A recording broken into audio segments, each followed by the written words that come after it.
Hello, and happy, could be Wednesday, Thursday, whenever you listen to this. It doesn't matter. Whenever you're listening to this, welcome back to Speed Street. Another full episode for you this week as we wind down October. We got some feedback on the new engines that we're running at the Indianapolis Motor Speedway. We got a great conversation with just a man who does everything. Grew up racing with Connor. Formula E, what do you do? F2, he did everything. F3, F2, oh yeah. Yeah, he's done everything. Daniel Apt, now he's a very, very popular influencer, creator. I'm sure you've seen him online, YouTube, Instagram. Had a lot of really good ideas. A lot of very interesting things from the German fella, Daniel. So I want to stick around for that, of course. But again, Joey Molinaro here with you, Ben Walton, producer Ben, and of course, Connor Daly. Fresh off of Alexander Rossi's wedding weekend, back from New York. How was that? It looked like a great time. How are you? Oh yeah. Wedding season is in full swing. It was something. It was a great time. Great to see a wedding happen. Great to see great friends. Alex Hinch was a great best man. Very non-traditional wedding, as they say. It was fun, man. It was a great weekend. I wasn't a big New York City guy going into it. My girlfriend Amy, though, loves New York City. I have a better appreciation for New York City now. But yeah, it was a fun time, man. We got real loose on the dance floor. We saw the Off Track podcast, Hinch and Rossi and Tim. Obviously, they were in full force as well. Some good chatter with those guys. But yeah, it was a weekend. It was one to remember for sure. Yeah, and I was following along, and some of it was close friend stuff. Some of it was open to the public for general folks who follow.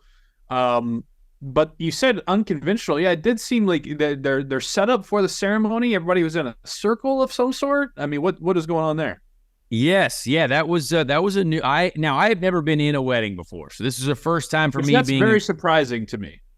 I guess. Well, I must be everyone's friend on the side. Like maybe I'm everyone's fringe guy. I'm that fringe friend. Maybe I don't know. Good enough to get the invite, not good enough to go to the wedding.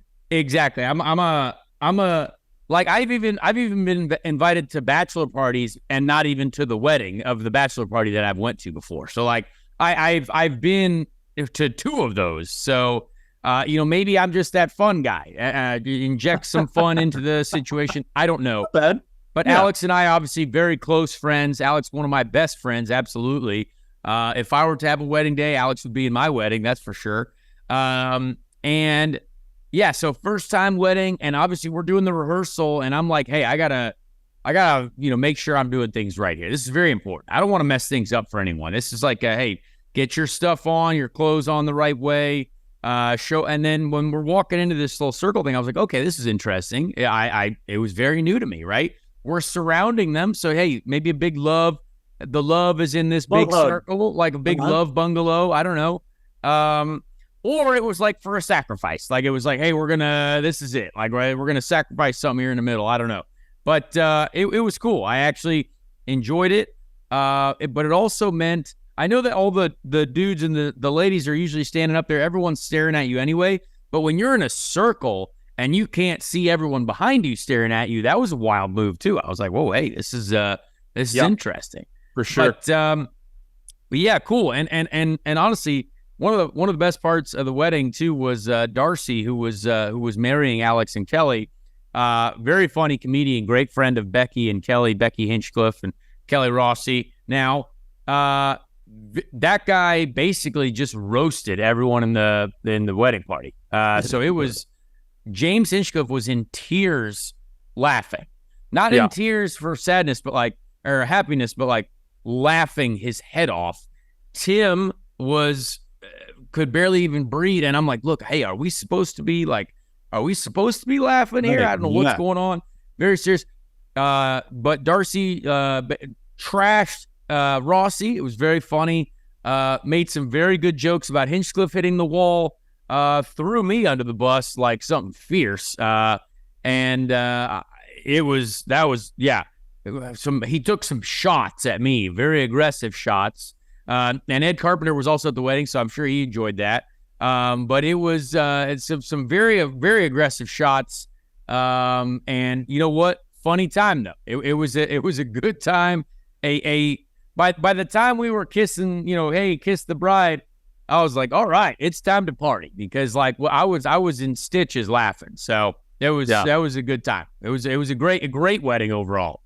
Well, for those who follow and have followed, and who are lucky enough to know, maybe not lucky enough, but know Alex and Kelly, it doesn't surprise me that was their celebration of their relationship and their partnership coming together. So fascinating, great stuff, man. That it looked like a great weekend. Unfortunately, the weather looked a little dreary, a little rainy. Only rainy on wedding day. So after that, it was all right. But I hear that's good luck though.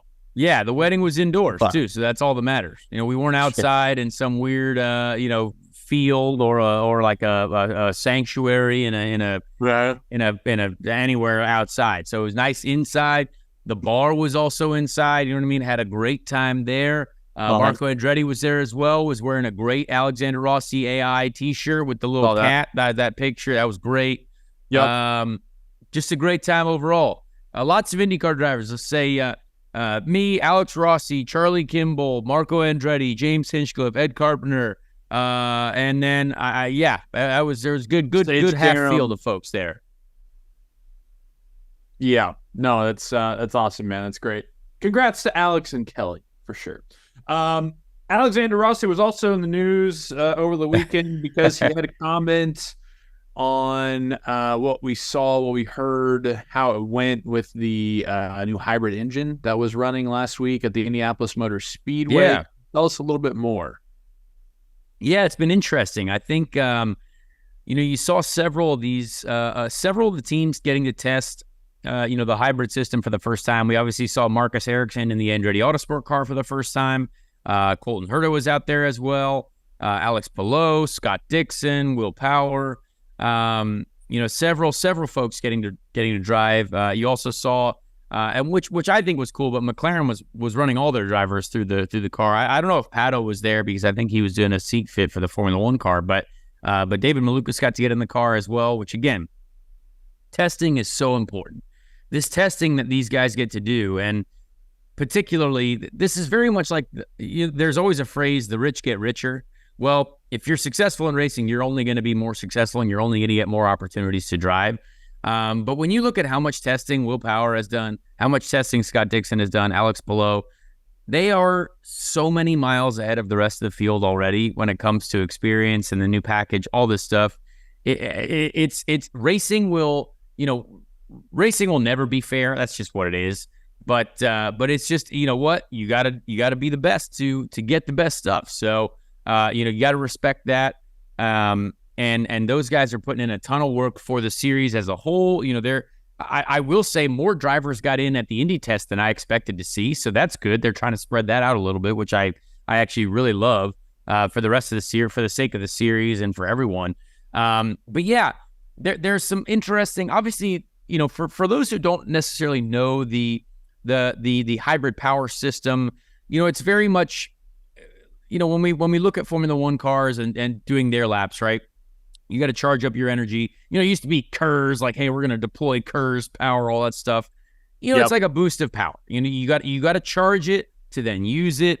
And when you think of that at an oval like Indy, you're trying to be flat out the whole time. So, you're trying to put together, like, well, where do I charge it? How to look? What? So again, I don't pretend to know the inner details of it yet, because obviously I'm unemployed.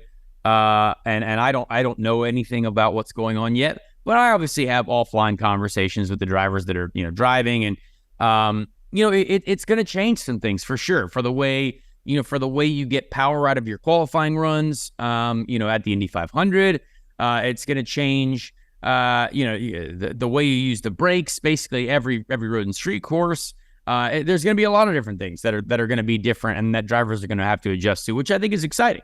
I think there are going to be many things that, as the season goes, the manufacturers will figure out. The more and more mileage you do on these things, the more and more experience you get and the more fine tuning you get. Because think of how many years we've had this engine.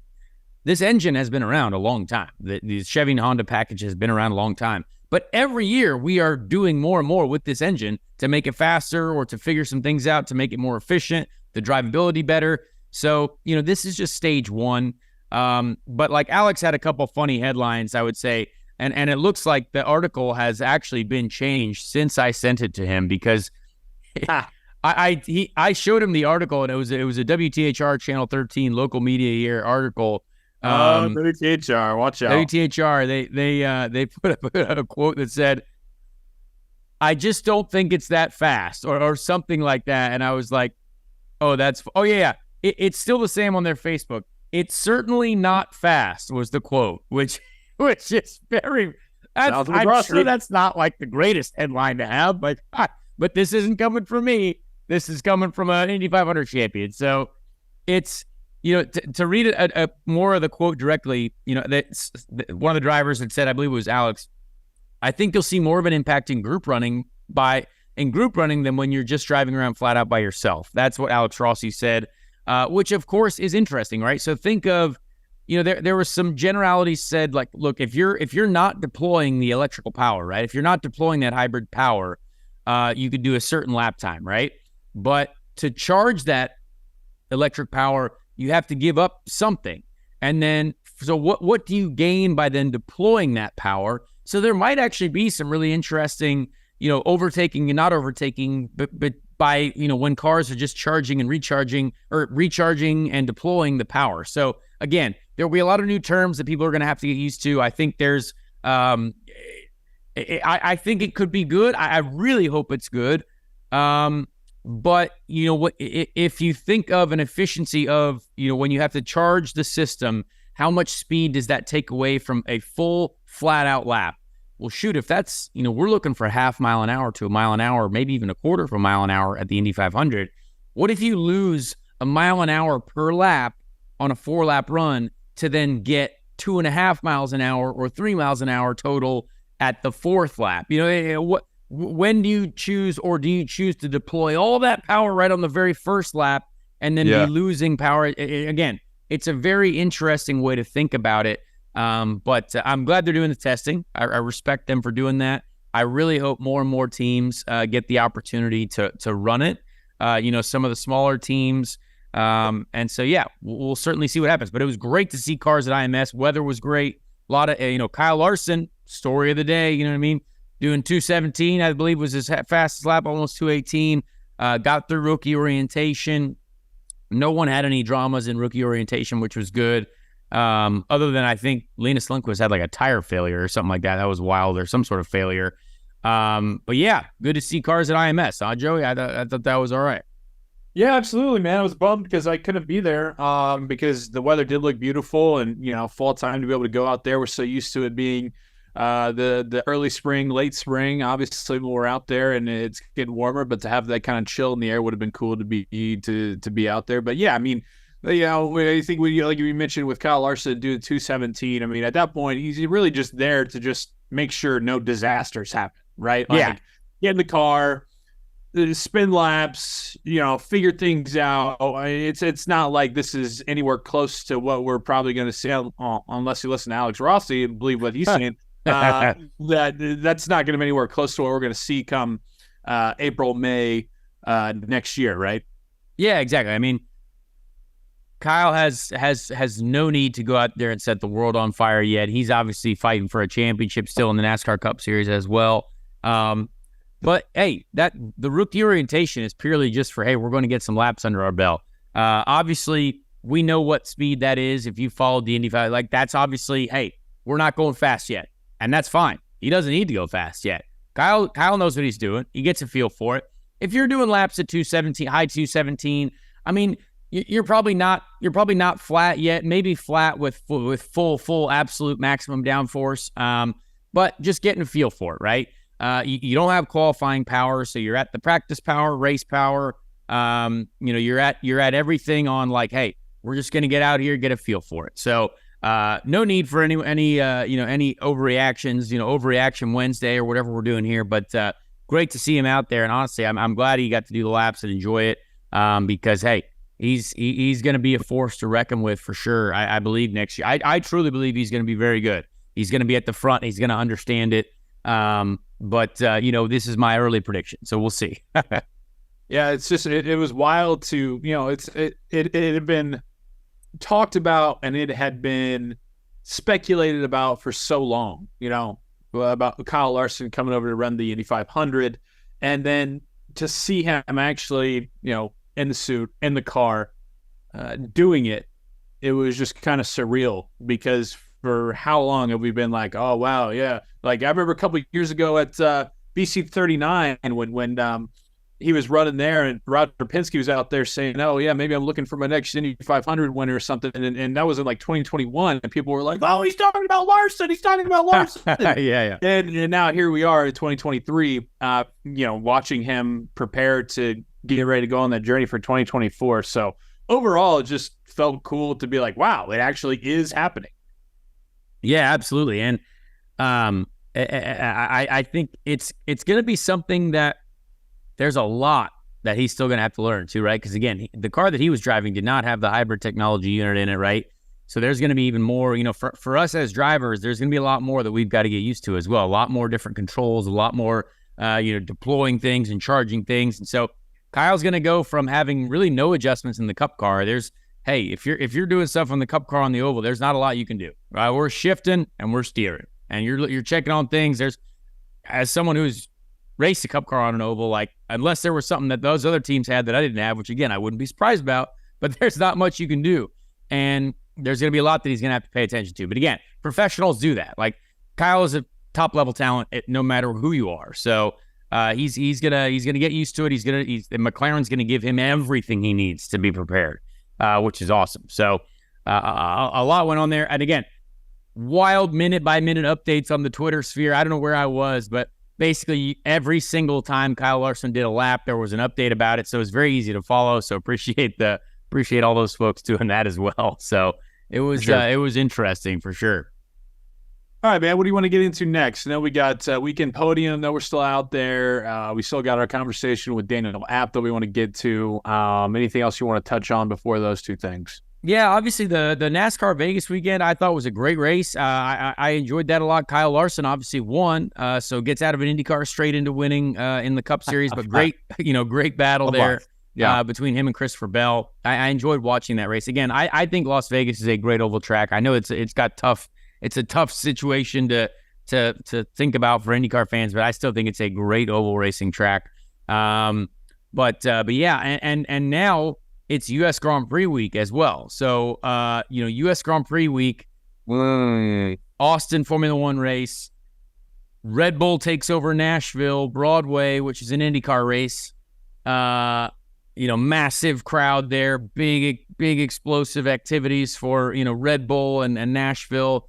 I'm walking through New York City, boom, there's a giant Ferrari display at the Vessel, that big art structure in downtown New York City in Manhattan. And I was like, oh, what's going on here? And turns out I was like, well, it is U.S. Grand Prix week.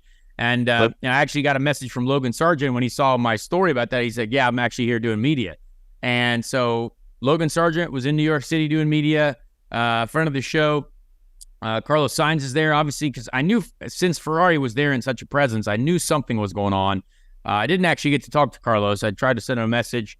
But yeah, when they come here, they go big. And it's one of those things that I don't know if we should be racing this late into the season again, but it's like, man, I see so much going on with Formula One and NASCAR, and it's like, it's so exciting.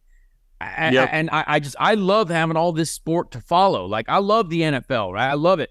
I was even watching hockey last night, but there's also motorsport. So like, it's just, I would love to see an interest. You don't want to have too many timelines soaked with too much sport, but man, it just seems like, NASCAR is still getting 2 million viewers. Like, again, they were down a little bit, down 16%, down something, but they're still getting 2.1 million viewers at their, race weekend. I mean, shoot, that's not bad. You know what I mean? Like, that's that's not a terrible thing on a football Sunday. You know what I mean? So I don't know. I think it's a shame to not be doing much. You know, the testing that we were doing is exciting. Great coverage there. I wish to everything holy and that it was live streamed on a YouTube channel or something like that. Like just live stream and put one camera up, something like that. Again, that probably takes a lot more than I'm thinking of, but why are we not doing that? And yeah, so that's kind of where we're at right now. A big U.S. Grand Prix week down in Austin, Texas. I will not be going there because I'll be working at the Las Vegas Formula One race weekend doing the track commentary there with Bob Varsha. So that'll be fun to do. Nice. But yeah, a lot going on. Great NASCAR races. Formula One week in America. There's a lot of U.S. motorsport hype right now. And I just, it's good to see. It's good to see, but also a little bit sad, infringing on the territory. I'm a little jealous. Yeah. Where are we? Where do we, and when I say we, the IndyCar community, the IndyCar series, where do we fit into that? And that's kind of the big question, like you just mentioned. But yeah, still exciting. Still a lot of good racing happening, which is always good if you're a fan of this show, because we love racing, obviously. Lots to talk about. A lot to talk about, no doubt. Let's get into, before we talk to Daniel, why don't we do Weekend Podium and then throw it to Daniel? Yes, we got a lot of great things from the weekend. A lot of great things to talk about from the weekend. Hit us up. Yeah. I'm going to start out with, on my podium this weekend, P3, non-traditional weddings is P3 on my list. I had a great time. I was laughing my face off. Also, I mean, I felt the love and emotion. I looked at Alex's eyes. I looked at Alex Rossi's eyes, and I saw tears in there. And I never thought I would see that, but I saw they were in there. They were in there, and I saw his eyes. He had to blink a couple times, and the seeing that love, that's great. But also getting to laugh, loving and laughing. The double L's, like that was a good thing. The circles, a lot of candles too. A lot of lights were great. So I enjoyed that. I enjoyed the whole program. And hey, violinists are awesome. Like when you got that awesome violin just doing the whatever the music is for the wedding, give me a good old fashioned violinist just playing the raw violin. And those are bangers only when it comes to emotion. Bangers only. Yeah, no doubt. Non-traditional title, love it. Number 3 for me is going to go to, and this gentleman has been on the podium a few times here on this show, but number 3 is going to go to Pato Award's Confidence. Not that we need to be reminded of it, but was sent over the weekend. He I think I know what you're going to discuss here. He dropped a comment under someone by the name of Riley Reed. She's in the film industry. He dropped a comment on her Instagram post, and just it was not hers actually. It was Daniel Max, the IndyCar fan. He does the what do you do for a living videos, remember? But it was that video. I do know which one you're talking about, because Daniel Mack, friend of mine, follower, he went to an IndyCar race. So this is all IndyCar content. Okay, well, there was under that, and he dropped a go comment, and so my buddy sent it to me. He was like, hey, maybe we're looking at a Travis Kelce, Taylor Swift type situation. Maybe very similar. Yes, very trying to work his way into Miss Reed's notifications. And so, I didn't put it past Pato, because like you've put him on the podium multiple times, he's a celebrity. He's very fit. He's very handsome. He has a lot of money. Why not? We love love. Why love love here on this show. So good for Pato trying to find love in interesting places. So good for him. Well put. Yeah. I'm gonna go P3 for me. Cider donuts. I had my first round of cider donuts this past weekend, and I bought I had a few at the orchard we were at, and then I bought another dozen to bring home, and I have, I think, one left. So, and it's Wednesday. Love that. So good. I would be dead as a diabetic. I would be dead. Yeah. I'm thankful to keep all my blood sugar deals on their own without any assistance. So yeah, maybe that'll change in the future. Who knows? Hopefully not. I love that. That sounds amazing. It is fall. I even had like I had like a pumpkin spice banana cream pudding or something in New York City from some vanilla or Magnolia Bakery or something like that. It was absurd. It was delicious. I don't even like pumpkins. I don't even like any of that stuff. It was great. So I'm full in on fall flavored activities. P2 for me, this is actually very New York related again. Actually, all three of mine are almost New York related. The Phuket Hotel. It sounds interesting if you're an American, but the Phuket Hotel is a great hotel. They housed Amy and I, Todd Alt as well, my longtime supporter, friend of mine. We had a great meeting there as well just 2 nights ago. So all is looking great for the future of racing as well, and the support that we've got from them. But great, what an incredible place. Very French, but they treated us incredibly. We had wonderful food there. And you can also watch Tom and Jerry late at night. They have old cartoon channels. So there's lots going on there. Great place. If you want an incredible experience in New York City, the Phuket Hotel, that place, that place has this speakeasy that could, that speakeasy there that's a spot. So if I gave them a call or anybody gives them a call, we just ask for the daily deal and ask for the daily deal. Yeah. Yep. Okay. Todd Alt was part of the building of that hotel, so he's it was really cool to be there with him. And again, everything is alive and well for next year. We just don't know what it is. And but hey, great relationship with BitNile, BitNile.com, Todd Alt, all those guys. Everything's moving the right way. Oh, that's very exciting, man. Love to hear that. Yes. Cool. P2 for me is going to go to, we've also mentioned him on this show already. It's going to go to Marco Andretti. Because, there you go. Of course, I saw this. I like this. Yeah, because, of course, Marco has 6 degrees of separation to everybody in the entire world.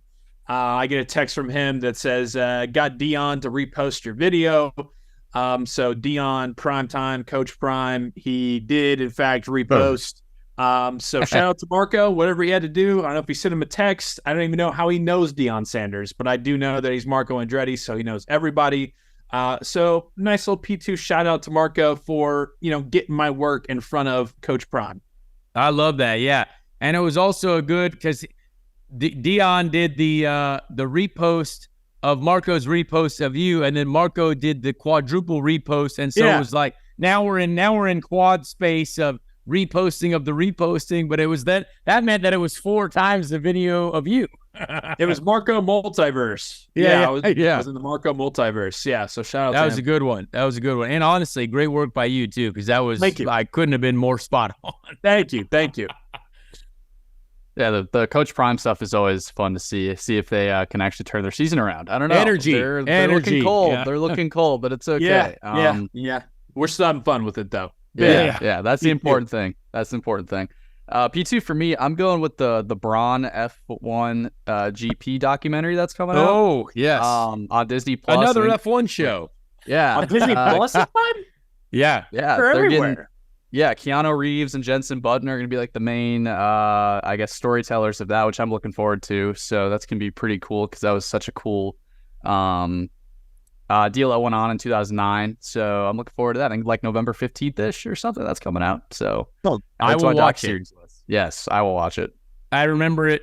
I remember the time very well. Ben, how old were you in 2009? Do you want to know? Yes, I do.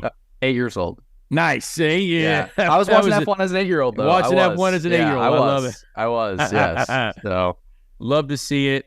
I love that. Yeah, that'll be a great show. Honestly, what a year in Formula One that was. That'd be crazy. Hopefully Andretti can repeat that when they get in first year, boom, victory. Who knows? P1 for me is an elite athlete of a human being. And this is also this is a fellow podcaster, a fellow IndyCar podcaster, Tim Durham Jr., part of the Hinch and Rossi podcast. Tim can fall asleep holding a drink at a wedding for almost minutes to hours at a time, and wake up and be right back in the game. And he will fall asleep in a chair holding a drink and not let it fall. And then when he is awoken, right back to getting into that drink again. So again, I find it hard to fall asleep unless I'm, like fully relaxed.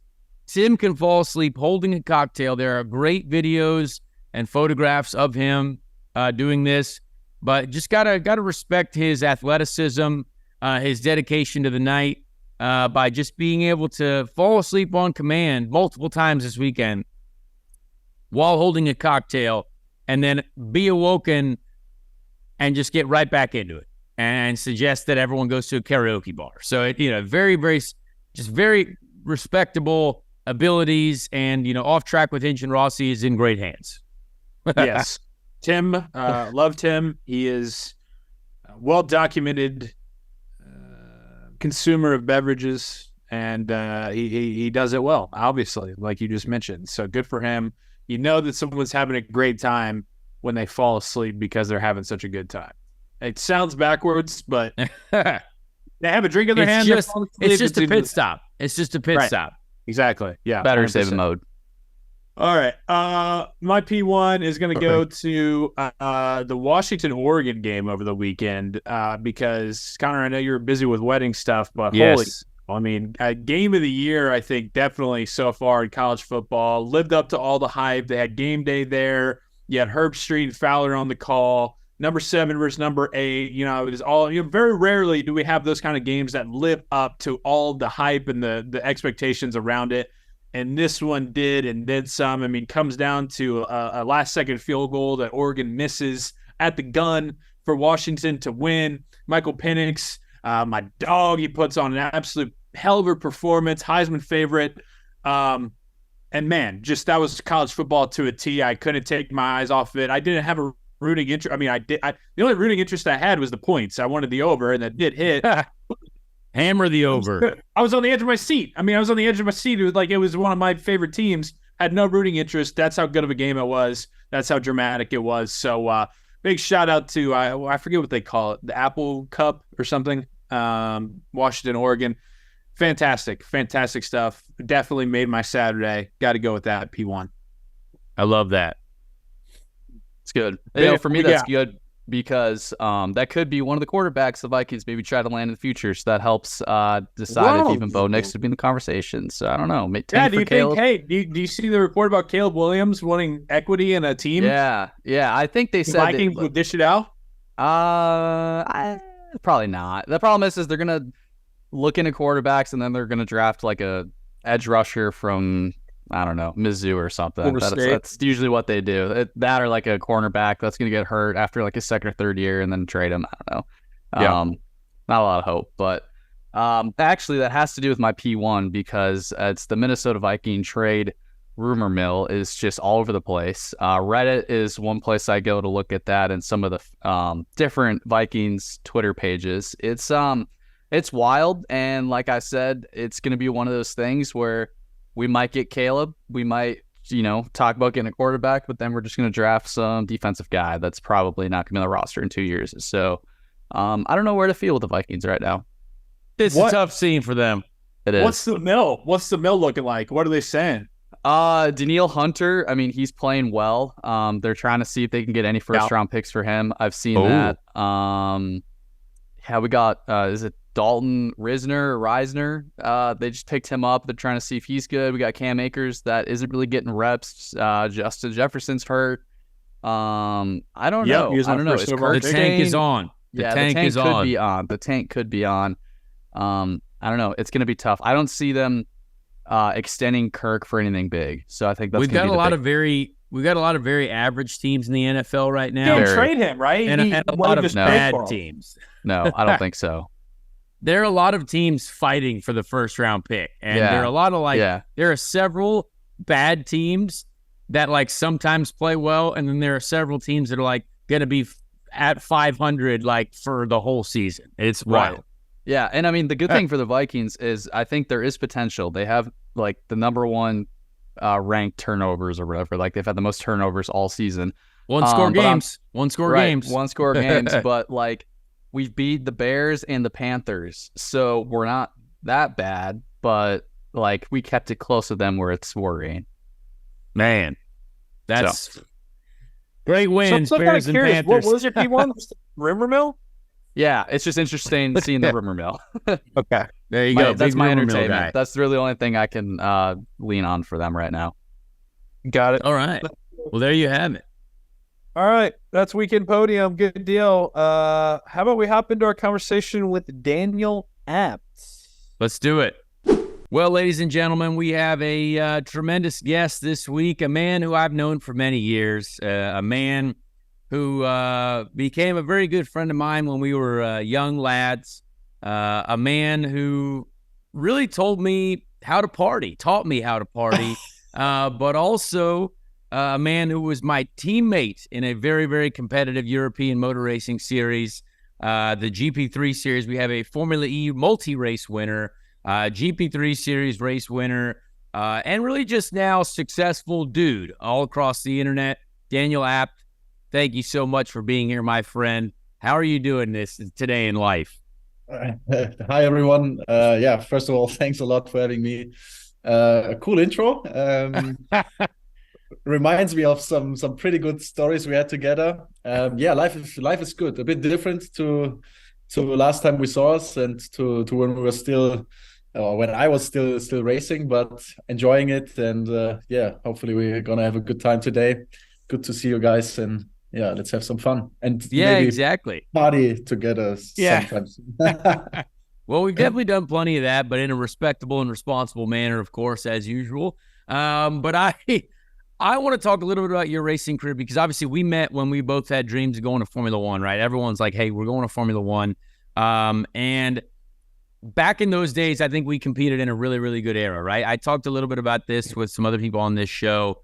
But when we were in the GP3 series and you went to GP2, I think when you went to GP2, I don't know if you had the most fair situation when you made the switch from being a race winner to then where you were in GP2, but like, give everyone your thoughts on that era, like the years that we came, like 2012, 13, 14, those kind of eras of the GP3, GP2, which now F3, F2, obviously. Yeah. Well, so before I went to do GP3, I was doing classic Formula 4, won the championship in the second year, then went to German Formula 3, was runner-up in that championship with guys like, I don't know, Kevin Magnussen, for example, was racing that year, some guys that people might know.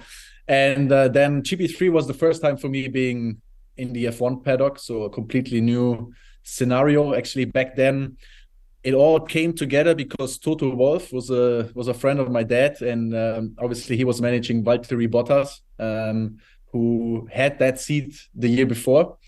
And yeah, he actually helped to get the connection to get into that team and to race in GP3. And it was, I would say, pretty exciting year. A lot of new tracks. Obviously, when you're surrounded by F1, it feels just super exciting for a young boy or for the young kids. I was going to say that we were.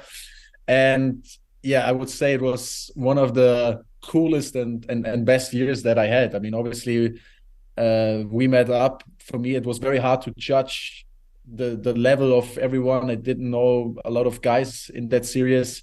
I knew Mitch Evans has been highlighted as the season favorite beforehand, but I didn't know him as well. Antonio Felix da Costa, I knew a bit. And yeah, then I had this crazy American teammate and this Finnish teammate, Aro Vainio. So the three of us at ART. And I would say it was a pretty competitive year, but I think we did pretty well also. I mean, it was cool. My season kind of got better throughout the year. Mine got worse. Yeah. Yeah, you started much better than me. Yeah. You started much better than me. Weren't you on the podium in the first race already? Like in I Barcelona, won Barcelona. Yeah, exactly. Yeah, I did a jump start. Yeah. So I was leading after turn one, but I did a jump start. But I did a jump start, so that wasn't too great. And yeah, in the end, I remember we had this crazy final race that I will never forget in Monza. Me arriving, I think, as fourth in the championship. Really just the outside chance of still winning the season. And then all of a sudden I won the first race. Mitch Evans and Da Costa, they both crashed. They were P1 and P2 in the championship. and they didn't score any points. And then it was really game on. And I had to win the second race with reverse grid. So I started P8 and I finished second and missed I missed out by 2 points in the championship. But still, that was just a really cool year. Also, like you said, I got to know a lot of cool people. Some drivers really became friends. We had a good time. And then I made the switch to GP2, and it was a nightmare. Yeah, man, what a life. Oh yeah, so it really changed from being invited by Williams to check out the facility, go in the sim, and like, we're interested, maybe we do something together, this type of stuff. I mean, it as well. It all just fell apart because in GP2 it was a real disaster. It was like the 2 worst years of my life.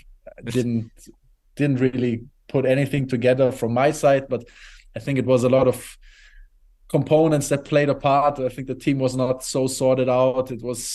I remember my engine was so bad. I lost like plenty of times just driving in a straight and all this kind of stuff.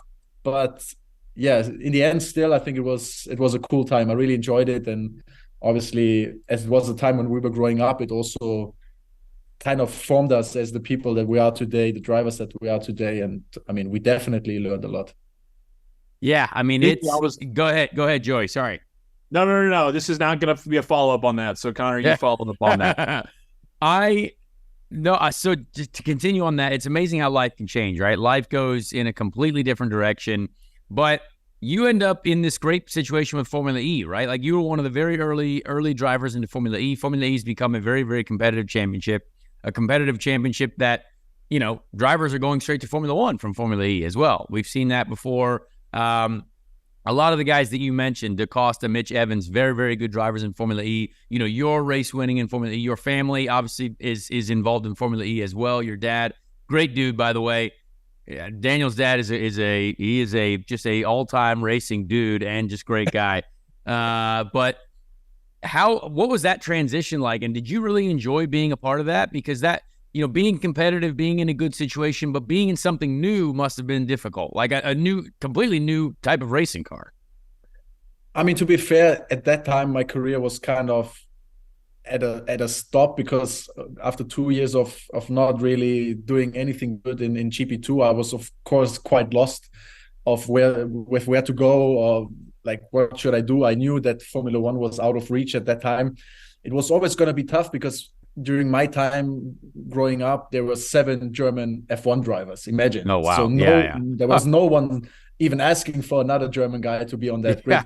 So after I didn't do well in GP2, obviously I got the chance to do some other stuff. I did a bit of 1 year of GT racing with Bentley, and I also went to Le Mans and LMP1 private team with Rebellion. At that time, you see that trophy, I just put it there because, like I said already earlier, these are the few trophies I won. Big Le Mans podium guy. Being on, I mean, we won the class. That's pretty cool. It was cool experience, but still, it was just like not really. I didn't know where to go. And then in that time, I remember Fred Vasseur, our team boss, our boss, and now Ferrari Formula One team boss. So also he had a pretty good career, I have to say. Yeah. Is that thanks to us? Maybe. We made him. We made him. Oh, did we make Fred Vasseur? Maybe. at least we paid him. That's pretty clear. And at that time he actually approached me, and obviously also my dad, and said, look, there's this new racing series coming up called Formula E. It's because at that time he was building the chassis and all that stuff, so he was involved. And so he said, look, we're looking for a German team and also German drivers. Would you guys be interested? Could be a good opportunity. And then we said, okay. I mean, there's good names behind it. There's, I don't know, Andretti and all these cool names that from racing. And we said, okay, this might be an opportunity. Obviously, the cars, I don't know we didn't even know if they would work or how electric racing works. I mean, no one had a clue back then. But we gave it a shot. And in the beginning, I mean, it was not the most exciting car I've driven in my life. That's pretty clear. But what it was and what I really enjoyed, it was this feeling of being part of a startup, like a new racing series that everyone is trying to become bigger and successful. And it was a completely different feeling to like these junior categories where people would always be fighting each other and, be like, oh yeah, I'm gonna have to beat this guy. Of course, in the race itself, it was the same, but the surrounding was just the feeling of, okay, we are in this together. We want to make this big. We're going to have fun. And it was really cool. Like the first season, I will never forget. I mean, all of a sudden you race in places that seemed like totally out of reach. I mean, we were racing in Miami, for example, like Long Beach, Beijing, all these crazy places all around the world. And I really, really enjoyed it. And it actually gave me that feeling back of, okay, my racing career is not that. I have something that I enjoy again. I enjoy coming to the races and doing that. And therefore, I think it was, I maybe got a bit lucky, but I really think it was a good move, and it helped me a lot. And a lot of people were laughing in the beginning. Also, a lot of drivers obviously said, okay, it's bullshit. What are you doing? And so on. But I mean, as the time evolved, all the drivers all of a sudden wanted to be part of it. And I was already in. So that was cool. And I think it was a good time. And yeah, I don't want to miss it. I've seen a lot of the world through Formula E. It was cool. I love that. What are some of your favorite parts of the world that you've seen that's not your hometown? America? Do you like America at all?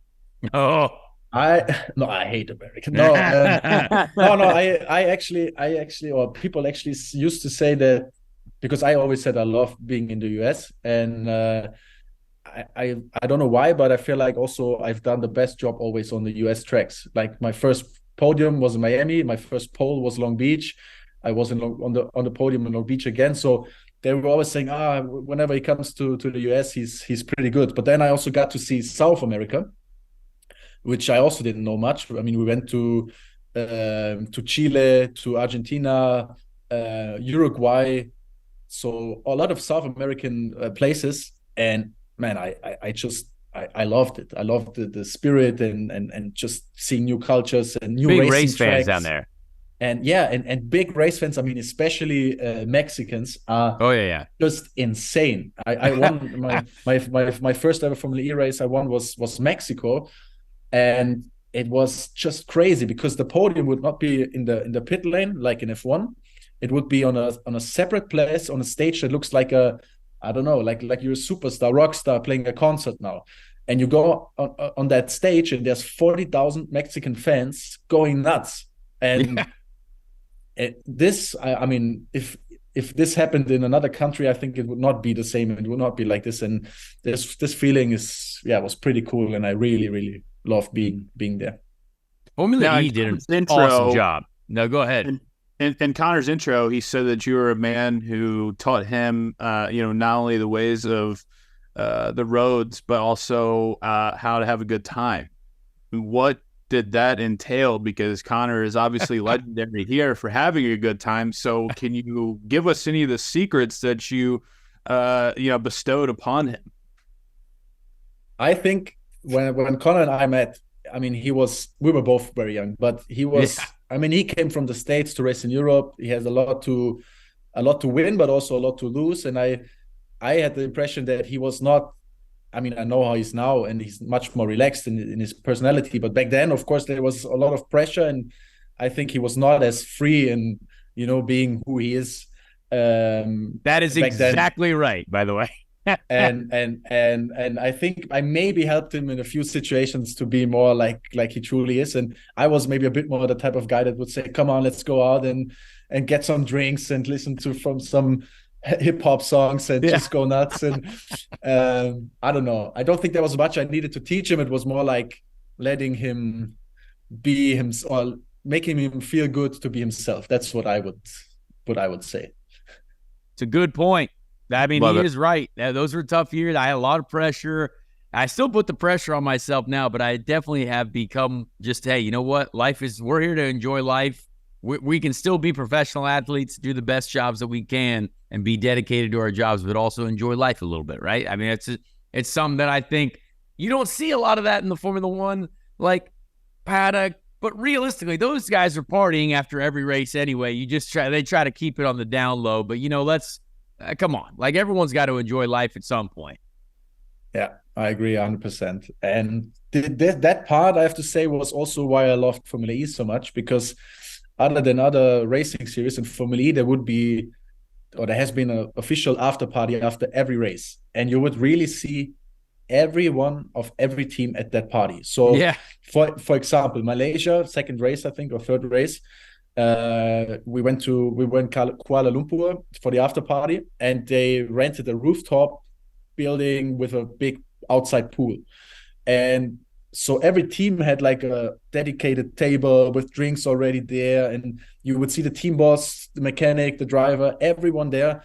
And after a few hours, you could see, I don't know, one team boss with a water pistol filled with vodka shooting another team boss, and some guys would be in the pool, and there's like girls, and it was just, I mean, I was early or 20 when I started, and seeing all that, I was like, holy shit. This is the lifestyle I always needed. That's wild. It was just really a lot of, it was racing, but it was also fun. And this, you could enjoy your job. Yeah, you could enjoy that. You put everything on the line during the day. You focus. You do all the work, right? But when work hours are over, no one's working anymore. We're out here enjoying the effort that we put in, right? Exactly. And that's what I always think is it's just important. I mean, life's too short to be too serious and too, I don't know, too. How do you say it? I don't know. I missed the word, but you know what I mean. Just to be too boring, So exactly. It sounds a lot like Vegas. Are you going to the Formula One race in Vegas coming up next month? I probably should, but I'll be there. I'm not. Yeah, of course you are. You're gonna be sending me some pictures.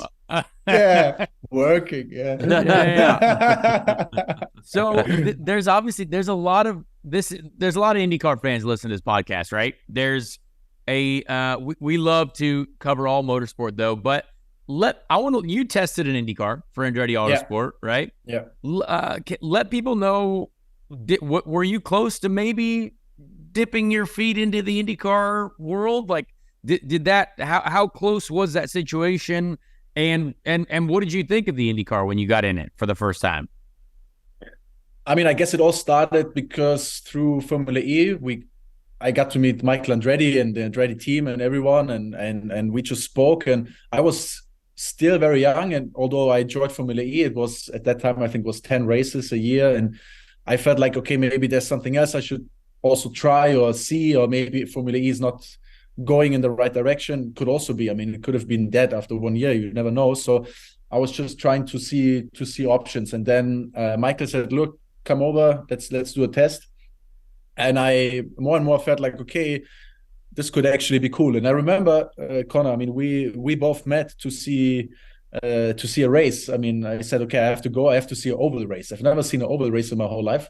I was going to get to that too. You came to the Indy 500 in 2018, right? Yeah. But before that, we went to Fontana. Remember? Oh my gosh, yes. Yeah. That was an incredible race. Yeah. No, actually, Fontana 2015, the last Fontana race. Yes. So the thing is, in Germany, I would say IndyCar is mostly known for, or let's say if it's on like main TV, it's because a big crash happened, like on an oval. So my mom would say, you should.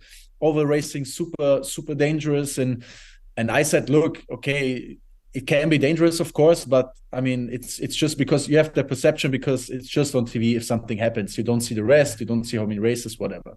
So I went to Fontana, and it was we drove to the track, Connor and myself, and man, what a weekend that was for many reasons, but we won't get all to that. But yeah, and we said, and I said, okay, let's watch the practice. So I got on the spotter stand for the first time in my life. I'm there. I'm like, oh, this looks cool. Cars are driving. Was like night practice, so they just went out. I think it was 10 minutes into the session, and then Aleshin had this massive crash. You remember? Yes. This really crazy massive crash that looked like a bomb. He went in the fence. Yeah. He was in the fence. And then we went back in the paddock, and all the drivers were super, like, in a really bad mood. And they would say to me, like, I remember Ryan Hunter-Reay, I met him also the first time, and he was like, dude, better think twice, and it's maybe not the right thing. And everyone was like super depressed, obviously. And that was my first impression of IndyCar. Yeah. So I was like, my mom's right. My mom was right. I was wrong.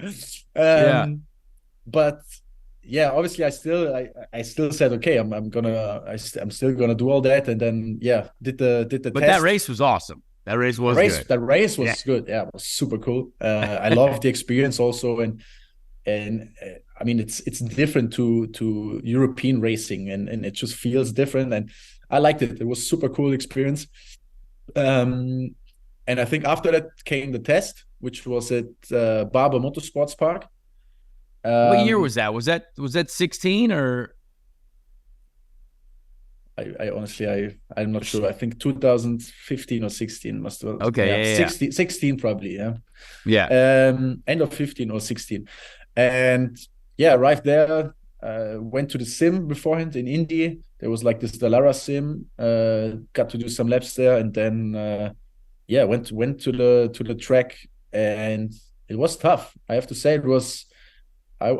First of all, it was a fast car, super fast, super cool to drive, but also extremely physical. Like Barber. Oh yeah. But I think Barber is also one of the toughest tracks probably on the calendar. And after a full day of testing, I remember on the last set of new tires, the second last corner where the pit entry is, I gotta turn and snap oversteer. And I was just like, my hands were already like, I could hardly hold the steering wheel. So I just opened up and went into the pit lane, and I drove through, and everyone was staring at me like, what the fuck's this guy doing? He should be putting in a lap. And I just said, okay, don't worry, I'm gonna go again. But yeah, I think it was and during lunchtime I actually drank Dr. Pepper for the first time. And I drank. I said, oh, they have some stuff in it. And it was actually a bee or something, and it stung me. It stung me. Well, like how you say, a wasp? A wasp. Yeah, and it actually stung me in my mouth. So my mouth was swollen, and I was doing that IndyCar test. But yeah, it was a cool experience. I think I've done pretty all right. I think timing was good, and I think who was there? Some drivers as a reference, but all in all, it was good. It was positive.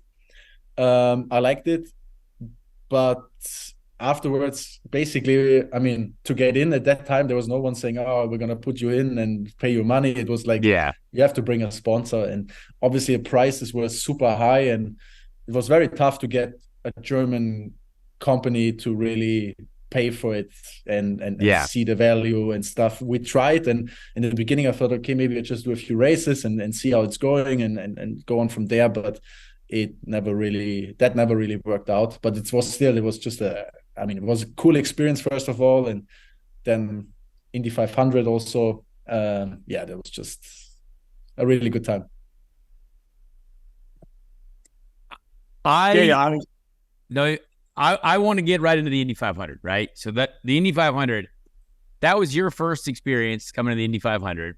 You had to come. You brought the boys. Like and for me, like that was like I had just one like that. I had one race. Like I had just put that deal together. Like we barely made the field. It was a small team, small operation, but like we made it. That was 2018, my first year with the Air Force. But what was your impressions of the Indy 500? Like that was when, I mean, that was a great year. It was a great, like, what a time.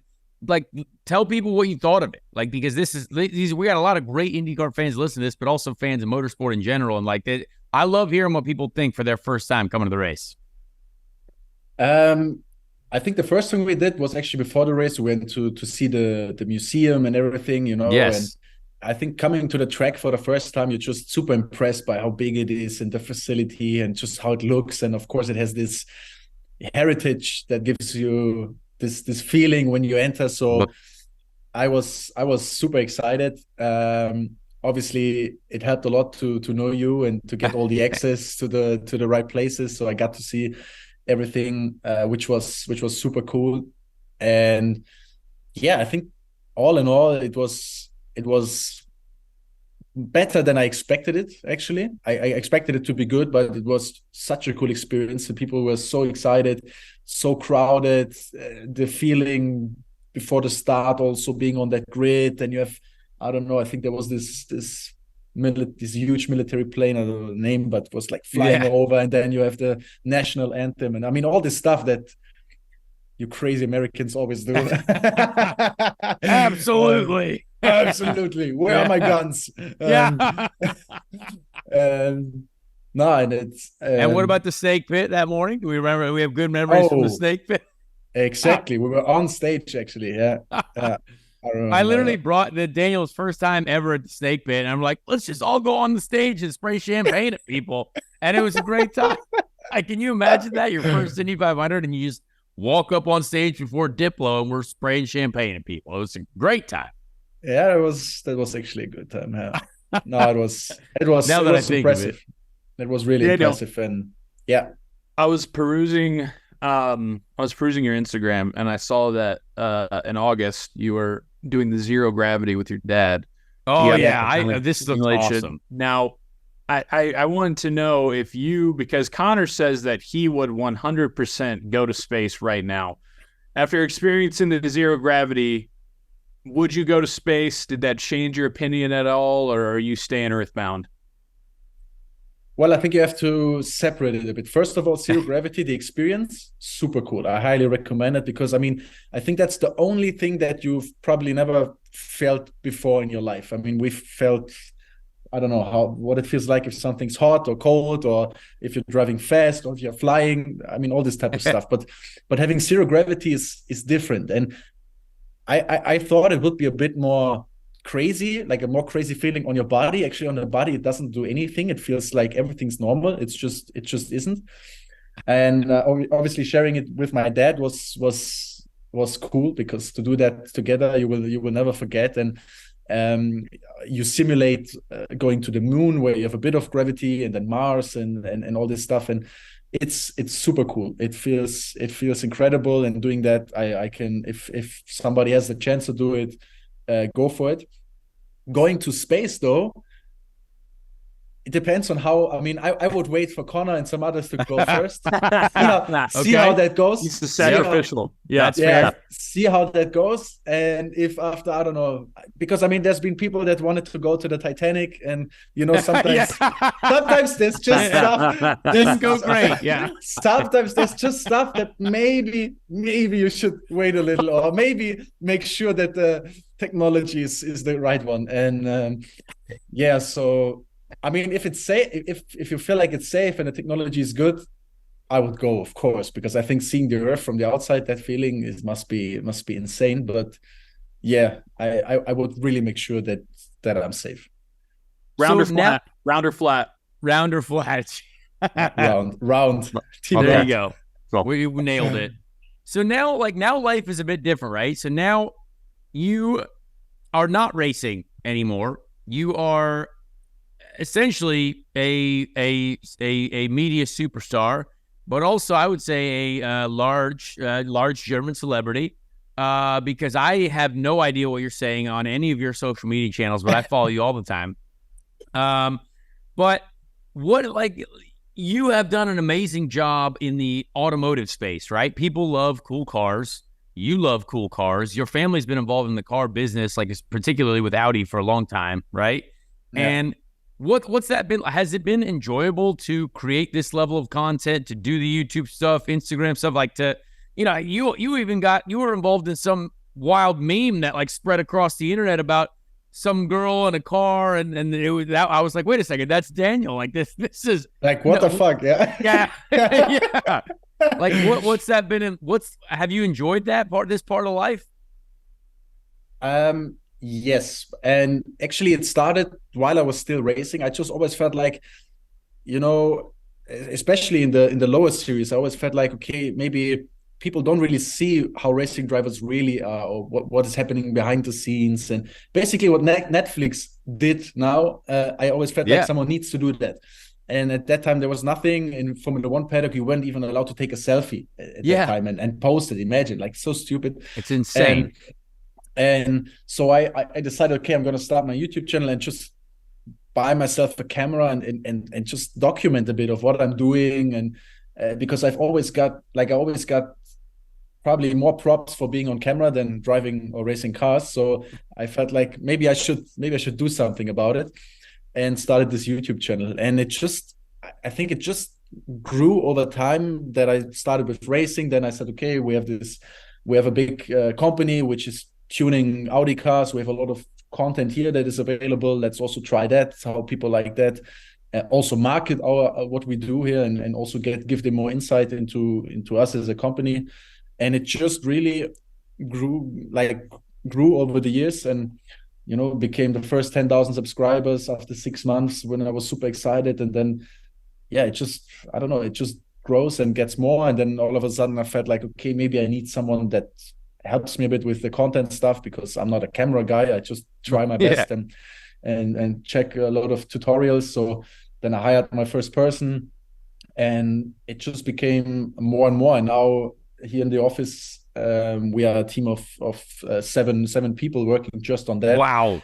7 people. You literally hired. That's incredible. Good for you.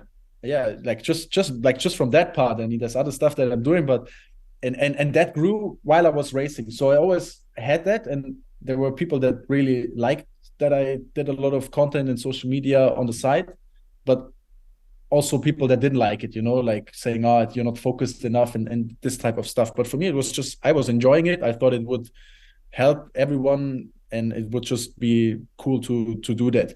And what it also did, it gave me it opened me a second, like, let's say, a second profession that I maybe have if I stop racing. So when my racing career ended, which was a big, I don't know if it was big in the US, but at least here in Europe, it was a big thing. Yep, I remember. When I got fired by Audi during the COVID time, I was prepared for life after racing, and I actually even without that, I would have.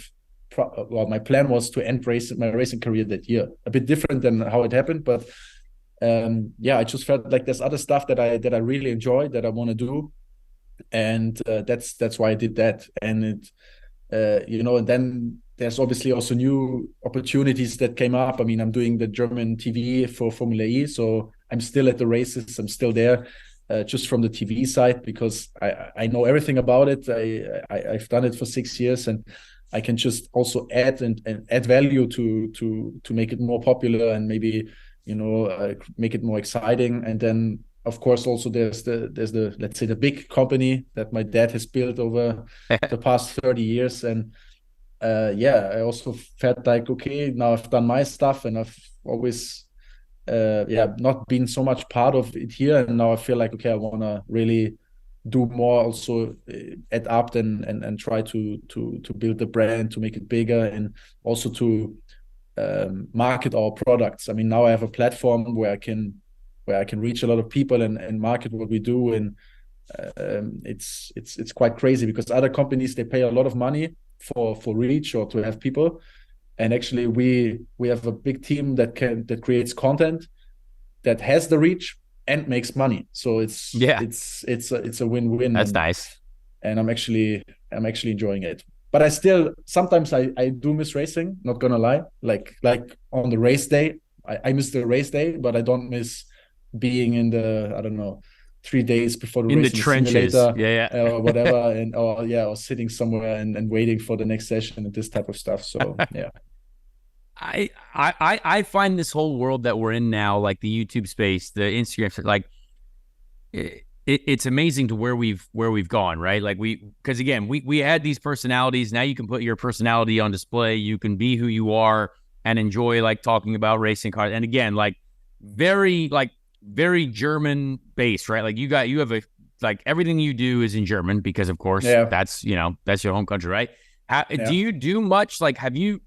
I guess what's the motivation is there motivation to do like, or have I missed, like, are there videos that you're doing? Hey, we're going to do this for an English-based audience too? Or is it like, hey, we're sticking to the German field and that's where we're strongest? No, I mean, actually, I was just curious because no, it's a good question. Yeah. No, it makes total sense because, I mean, our company, our car company, we are international. I mean, we are in let's say 50 countries all over the world. You can buy our cars. We are also in the US. We are in different places, and therefore it's not really great that I'm doing it in German. The thing is, I started in German because obviously to film your daily life and to do all that. Of course. If you do it in English, it feels weird to the people around you because why would I talk to them in English? Then they feel uncomfortable. Plus, I can express myself probably a lot better if I do it in German than in English, and I don't have to think so much about, I don't know, do I say it right or pronounce it right, whatever. Yeah. So that was why I started it. And then when you build that German audience, you cannot change and all of a sudden say, look, I'm doing it in English now, because then they will be like, what's happening? We don't want to watch. Yeah. Who is this guy? Yeah. So that makes sense. What I did do this year though is whenever we had like a car launch from Abt, I used the Abt YouTube channel and I basically reproduced the same video and did it in English. The best I can. I mean, I'm still a German guy speaking English. You're doing just fine. but yeah, I did that, and I think I actually want to do it also more for the future, because it just helps to also reach new markets, different markets, and it makes total sense to do it. Yeah. No, that's awesome. I'm happy for you, man. I mean, you have a Lamborghini. I don't. I'm very, very jealous. I think you're doing everything the right way. I sold it. Oh, okay. Well, that's also probably smart too. But I have one more question for you, and this is going to be an interesting one because you know a lot about racing. You do TV for Formula E. We, like, as an IndyCar, I'm an IndyCar driver, sort of. I will maybe not as much anymore, but what do you think is the next step for IndyCar as someone who knows motorsport and like the success that Formula One has had, the success that Formula E has had? Do you see a way or something to offer IndyCar for advice to like just continue to grow? Like this year, IndyCar, they did grow a lot here in the States. There, a lot of teams, a lot of drivers, a lot of races. Is there one thing or another or a group of things that you think, hey, IndyCar needs to focus on this to maybe expand? And again, I'm not talking like, hey, we need to go race in Europe. Maybe that is the case. But what do you think from an onlooker that says, hey, maybe IndyCar could do this, that, or whatever to be just to elevate itself to a higher level? Well, there's a bit the case if I take NFL, for example. I mean, okay, NFL is big. I'm not gonna lie, but NFL, what they are doing now here, they really try to get that European audience. So they have good TV deals with European TV channels now that actually over the years build up the product.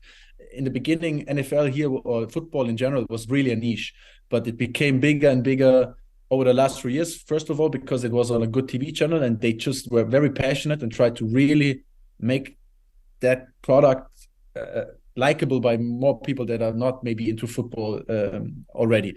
So they're doing that. Now they are coming to Germany also and doing games. Like, for example, last year was in Munich, was an NFL game. This year there's 2 more. So they're doing I think it's this weekend, isn't it? Isn't the German game this weekend? Yeah. 2 weeks, maybe. So sometime soon. Yeah.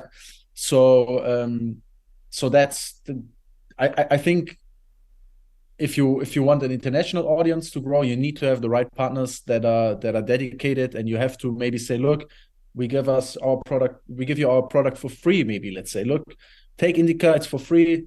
Please show it on TV and help make it grow. Because what I've seen also with Formula E, they were doing 1 season and then they were like, oh no, we need a lot of money because we are Formula E, and then obviously no one wants to pay it, and then you end up being on a shitty channel and no one watches, and then it doesn't grow. I think in the beginning you have to say, look, now take it for free, make it big, and then you can still negotiate. But first of all, you need reach. And then, I mean, what we've seen with Formula One, the biggest gain Formula One probably has ever had is through the Netflix series. Yeah. I think that's pretty clear. So what have they done? They've taken a product that has been there for ages and they made it accessible by not focusing just on the racing, but focusing on the people and the stories behind it. And this is, for me, the number one topic that any racing series has not yet fully understood, in my opinion, apart from Formula One, where they've really gone from we don't show anything to we show everything, and we're going to make memes of our drivers, and we're going to make it funny, and we have fights and all this type of stuff. I think you need cool people in the paddock that show other people what's going on, and you need to show everything, and it needs to be accessible, and there needs to be stories behind it. And I think only by doing that, if people enjoy you, follow you, they will watch the race, regardless of if they've maybe not watched it before because maybe they were not so interested, but now they're interested in you. They want to see what you do. If you do well, they're rooting for you. They have a completely different connection to what's happening on TV.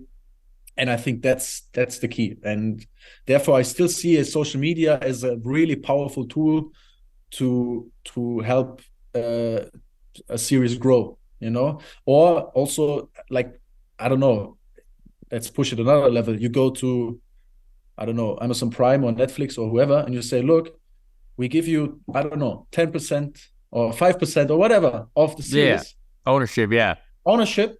And now you make a documentary, you make it big.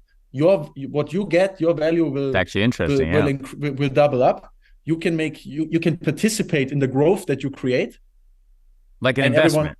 Like an investment, yeah. Because I mean, Netflix doubled or tripled the price of, I don't know, of Formula One and every Formula One team. If they in the first place would have invested and said, look, now we have our money and now we make it big, they would have made so much money out of it. And therefore, I think that's actually a pretty interesting business case. Get the right people, say, look, you get a little bit of investment, and now let's fucking go to the moon together. Yeah. That's a great idea. Yeah, I mean, it is fascinating because, again, we're kind of like, we took a step forward, right? We gain, I would say, several 100,000 viewers overall. It's great.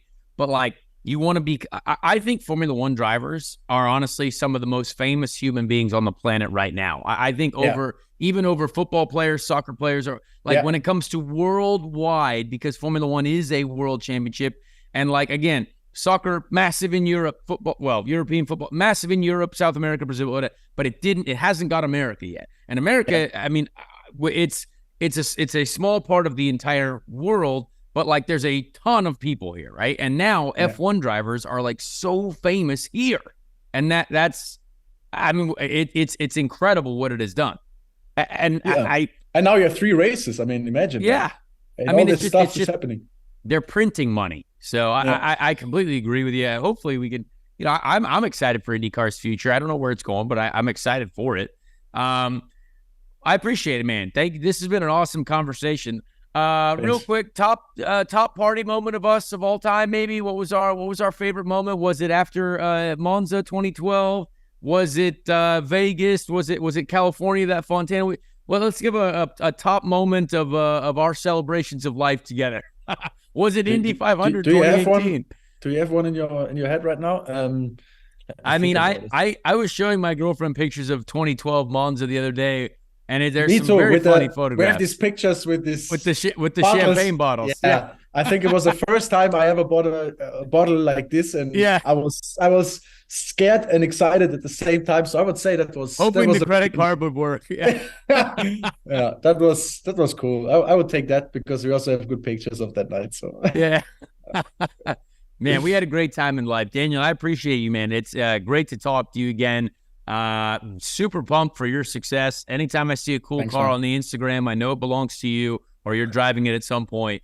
So I respect what you got going on. And and I do plan on getting over there at some point for Oktoberfest. I want to go to Germany. I got to get over there and hang out. If you like, the easiest thing for me to do is give you the best time of your life at Oktoberfest. We can open every door. That's close to where I live. That's close to where I live. And yeah, Corinna Kopf was here with my, Corinna Kopf. I've heard of her. Yeah, we've heard of her on the internet. Yeah, yeah. She was here with this Logan Paul guy and a friend of mine. Oh, this Logan Paul guy. Yeah. No. I mean, sorry. The friend of, not Logan Paul himself, but his friend Mike, Big Mike. I think it's. Oh yeah. Yeah. They were around here. So yeah, come over. You're more than welcome. My girlfriend's never been to Germany, and she needs to go. So we got to make this a trip, and we gotta do it right. But normally you don't bring girlfriends to Oktoberfest. No, oh man, come on! No, I'm a different man now. I know. I've seen your Instagram. But you look happy, so it's good. Hey, love is great. I'm a big fan of it. Yeah, thanks, nice, Daniel. Man. Yeah, thank you so much, dude. Enjoy everything. Thanks to Daniel for jumping on with us there. Honestly, really enjoyed talking with him. He really is and was a very helpful just friend of mine. And again, sometimes Germans can be tough. They're very straight to the point, but Daniel was a great friend of mine. He kind of taught me that, hey, I can be, we were all winning races that year. I think all three of us at that team at ART in 2012 won races. We were on the podium several times. So all of us were able to find success, but also still be teammates. And then to see where he's gone with his life. I mean, man, he's killing it. So great conversation with him. And honestly, he's a guy that I wish that, again, we live in Europe for years. I lived in Europe for years, but he's a guy who I wish I could hang out with, have a cold beer with, on a more regular basis. Great dude. Well, it sounds like you're going to be having a lot of them until you hit to Oktoberfest. That's cool. So yeah, who knows? I do want to give that a shot. That does seem like a lot of fun. Basically, that's the guy to go with. Absolutely. So appreciate his time. Appreciate his insight. Thought that was a really interesting idea about the IndyCar series itself, going out and saying, hey, we get that maybe up front, Netflix or Disney Plus or whatever, that we're just kind of a small operation on your scale. But if you want Caleb Williams style, 10% equity in this to put on a really good series, to put it on your platform and promote it, I think that's a really fascinating idea. And hopefully that conversation or a conversation like that is starting to happen. So we'll keep an eye on it for sure. All right, let's get into our Ricky Treadway Random Indy 500 Driver of the Week to finish stuff off here. Yes, absolutely. The Random Indy 500 driver, the Ricky Treadway Random Indy 500 driver this week comes from the 1955 race. The 1955 Indy 500 won by Bob Schweikert. Bob Schweikert, looks like. Hopefully I'm pronouncing that right. I did not know he was an Indy 500 champion. But the Random Indy 500 driver of the week comes from the 20th place finisher. The 20th place finisher is Keith Andrews. Keith Andrews is a name that I'm not familiar with. Keith Philip Andrews, an American race car driver, killed after crashing his car during practice for the 1957 Indy 500. So it's very sad. R.I.P. Indy 500, the Indianapolis Motor Speedway claimed this man's life. But that's the era where, man, for many years, that was such a difficult era. Giuseppe Farina was the only European driver on the entry list for the 1957 Indy 500. However, he did not attempt to qualify. Farina had difficulty getting his car up to speed and had experiencing handling problems. On May 15th, Andrews stepped into Farina's car for a test run, but crashed. Oh man, that is brutal. To step into someone's car that was struggling, oof, that's a tough one. Tough way to go there, yeah. But another one of the ghosts of the Speedway, if you will. Years right there. Born in Denver, Colorado, and passed away in 1957, of course, at the world's greatest race course. So two Indy 500s to his name as well, 1955 and 56. Both retirements, but two Indy 500s to Keith Andrews named. R.I.P. to Keith Andrews, man from Colorado. A shame to have him taken by the Indianapolis Motor Speedway, but we learned about him. We learned about Keith Andrews today. Absolutely. Rest in peace to you, sir. All right. Thank you very much, Connor. Good deal. Well, another Speed Street in the books. Appreciate Daniel App's time, learning about him. So on. I just looked up and saw the news about Anthony Richardson officially being out for the year. So apologies to all the Indianapolis Colts fans. The Manning curse continues. I'll just leave it at that. Well, we appreciate you. Again, be sure to follow, rate, review Connor's YouTube channel. This is where the full video episode comes out, so you want to check that out. Throw it up on YouTube. Go ahead and give that a subscribe and a watch whenever the episode drops. For Ben Waltons, Connor Daly, Joey Molinaro, and Dirty Mo Media saying till next time, we'll talk to you on Speed Street. Hey everyone, Connor Daly here. Please leave a like on this video if you did enjoy it, and also subscribe to the channel as well. That would be very helpful. Be a friend, tell a friend. Thank you so much for the support, and we'll see you on the next episode of Speed Street.